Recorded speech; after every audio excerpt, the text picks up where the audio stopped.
आज हम चर्चा करेंगे चूरू जिले के तारानगर विधानसभा क्षेत्र के इतिहास की और वर्तमान स्वरूप की, और वर्तमान में जो माहौल वहां पर बना हुआ है विधानसभा चुनाव 2023 को लेकर, उसके बारे में। तो सबसे पहले अगर अपन देखें तो तारानगर विधानसभा सर्वप्रथम सन 1977 में बना। पहले तारानगर विधानसभा क्षेत्र नहीं था, 1977 में बना। और यहाँ से जो प्रथम विधायक बने वो थे चौधरी मनीराम जी, जनता पार्टी के थे। और तारानगर क्षेत्र में अगर हम देखें तो तारानगर तो है ही, इसके साथ सादुलपुर, सिद्धमुख और सरदार शहर की कुछ ग्राम पंचायतें भी तारानगर में शामिल हैं। जैसे सरदार शहर के पूर्व एमएलए रहे भंवरलाल जी शर्मा का गांव भी तारानगर विधानसभा क्षेत्र के अंतर्गत आता है। ये 2008 में पुनर्गठन के दौरान तारानगर में जुड़ा, पहले सरदार शहर के अंतर्गत आता था। तो यहाँ से तारानगर विधानसभा क्षेत्र में जो पहले एमएलए बने वो जनता पार्टी की लहर में जनता पार्टी के मनीराम चौधरी साहब बने। फिर ये 1977 में बने। 1980 के चुनाव में कांग्रेस के चंदनमल जी बैद यहाँ से विधायक निर्वाचित हुए और विधानसभा पहुंचे।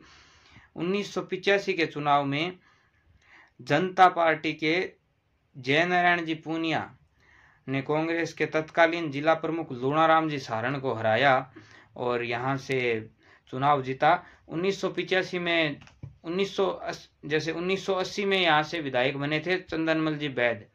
तो चंदनमल जी बैद 1980 में विधायक बने और 1985 में यहाँ से प्रत्याशी कांग्रेस का बदल दिया गया, क्योंकि चंदनमल जी बैद जो थे वो सरदार शहर से चुनाव लड़े थे। सरदार शहर में भंवरलाल जी शर्मा ने उन्हें चुनाव हरा दिया था। और यहाँ से तारानगर से 1985 में चुनाव लड़े थे कांग्रेस की तरफ से जिला प्रमुख जो लूणाराम जी सारण थे वो, और उन्हें जयनारायण जी पूनिया ने हराकर विधायक के रूप में जयनारायण जी पूनिया निर्वाचित हुए और विधानसभा पहुंचे। इसके बाद 1990 में चंदनमल जी बैद सरदार शहर गए थे, जो 1985 में वो वापस यहाँ आए और यहाँ चुनाव लड़ा। 1990 का चुनाव जीते, 1993 का चुनाव वही जीते। 1990, 1993 और 1998 के चुनाव में कांग्रेस के दिग्गज नेता चंदनमल जी बैद ही यहाँ से विजयी रहे। इसके बाद 2003 के चुनाव में डॉक्टर चंद्रशेखर बैद, जो चंदनमल जी बैद के सुपुत्र हैं, उनको पार्टी ने टिकट दिया। और 2003 में चंद्रशेखर बैद जी ने भी यहाँ से जीत दर्ज की और भाजपा की तरफ से जयनारायण जी पूनिया को हराकर वो विधानसभा पहुंचे। 2008 में यहाँ से बहुकोणीय मुकाबला हुआ और 2008 में जो कद्दावर नेता राजेंद्र सिंह जी राठौड़ हैं भाजपा के, वो चूरू को छोड़कर यहाँ से चुनाव लड़ने आए थे।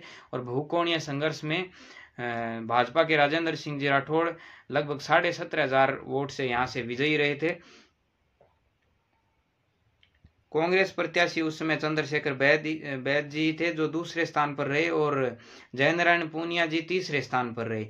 बसपा की शकुंतला कंवर जी यहाँ से चौथे स्थान पर रही उस समय। 2013 के चुनाव में भाजपा प्रत्याशी जयनारायण जी पूनिया ने कांग्रेस के चंद्रशेखर जी बैद को 11,500 वोट से हराया और विधानसभा पहुंचे।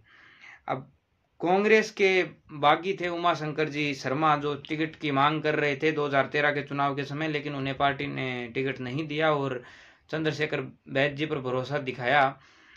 इसके कारण उमा शंकर शर्मा जी ने यहाँ से विरोध प्रकट किया और चुनाव लड़े, जिसके कारण बागी की भूमिका के कारण बैद जी की हार यहाँ से हुई और उनकी भूमिका इस हार में निर्णायक रही। 2008 में कांग्रेस प्रत्याशी नरेंद्र जी बुडानिया थे और इस बार जैसे 2013 में उमा शंकर जी शर्मा बागी थे, उसी प्रकार 2018 में चंद्रशेखर जी बैद को टिकट नहीं मिला तो वो बागी बने। तो 2018 में कांग्रेस की तरफ से प्रत्याशी थे नरेंद्र जी बुडानिया, भाजपा की तरफ से प्रत्याशी थे राकेश जी जांगिड़ और कांग्रेस के जो बागी प्रत्याशी थे वो थे चंद्रशेखर बैद जी। तो यहाँ से त्रिकोणीय मुकाबला हुआ और इस त्रिकोणीय मुकाबले में कांग्रेस ने 12,500 से जीत दर्ज की और अभी जो वर्तमान एमएलए हैं, वर्तमान विधायक है नरेंद्र जी बुडानिया, यहाँ से निर्वाचित हुए। इस बार 2023 में यहाँ से दोनों ही पार्टियों ने, भाजपा और कांग्रेस ने, अपने अपने प्रत्याशी घोषित कर दिए हैं और भाजपा की तरफ से जैसे 2008 में राजेंद्र जी राठौड़ चूरू से यहाँ आए थे, उसी प्रकार इस बार 2023 में भी राजेंद्र जी राठौड़ ने अपनी परंपरागत सीट चूरू को छोड़कर यहाँ आए हैं। 2008 के चुनाव में और यहाँ के चुनाव में, अब के चुनाव में, 2023 के चुनाव में समानताएं ये हैं कि 2008 में भी राजेंद्र जी राठौड़ चूरू से तारानगर आए थे प्रत्याशी के तौर पर, और इस बार भी चूरू से प्रत्याशी के तौर पर तारानगर आए हैं। और उनके आने के बाद 2008 में जो टिकट मिला था भाजपा का, वहां पर चूरू में जो टिकट मिला वो मिला हरलाल जी सारण को, और इस बार भी उनके चूरू को छोड़कर यहाँ आने पर टिकट मिला है वो हरलाल जी सारण को मिला है। तो ये दो समानताएं हैं। और इस बार कांग्रेस की तरफ से टिकट नरेंद्र जी बुडानिया को ही मिला है।